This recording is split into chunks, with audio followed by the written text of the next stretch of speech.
Serial पति ब्रह्मचारी के आने वाले एपिसोड में अब कहानी लेने वाली है एक ऐसा भावुक और दिल दहला देने वाला मोड़ जिसे देखकर हर किसी की आंखें नम हो जाएंगी।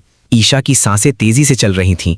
उसका दिल इतनी जोर से धड़क रहा था मानो अभी सीने से बाहर निकल आएगा। सामने आकाश पानी का गिलास लेकर खड़ा था, लेकिन ईशा की आंखों में सिर्फ और सिर्फ सूरज का चेहरा था। उसने ये पवित्र वट सावित्री व्रत सूरज की लंबी उम्र, खुशियों और सफलता के लिए रखा था। ऐसे में वो किसी और के हाथों पानी पीकर अपने इस व्रत को अधूरा नहीं छोड़ना चाहती थी। आंखों में आंसू और दिल में उम्मीद लिए वो भगवान से बस एक ही प्रार्थना कर रही थी कि हे भगवान, अगर मेरा प्यार सच्चा है तो मेरे सूरज को मेरे पास भेज दीजिए।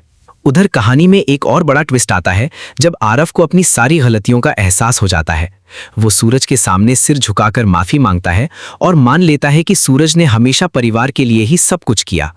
इतना ही नहीं, आरव और काव्या भी एक बार फिर से एक हो जाते हैं और पूरे परिवार में खुशी की लहर दौड़ जाती है।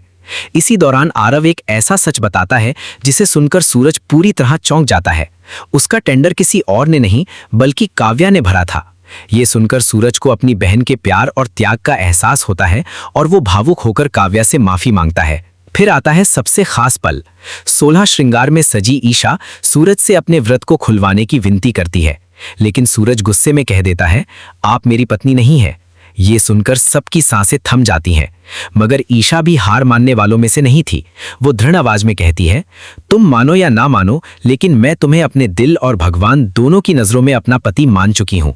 तभी आकाश पानी लेकर आगे बढ़ता है। माहौल पूरी तरह तनाव से भर जाता है और फिर अचानक सूरज आगे बढ़ता है, आकाश के हाथ से गिलास छीन लेता है और अपने हाथों से ईशा को पानी पिला देता है।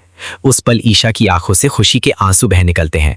उसका व्रत पूरा हो जाता है, उसका विश्वास जीत जाता है और एक बार फिर से उसका प्यार सच्चा साबित हो जाता है।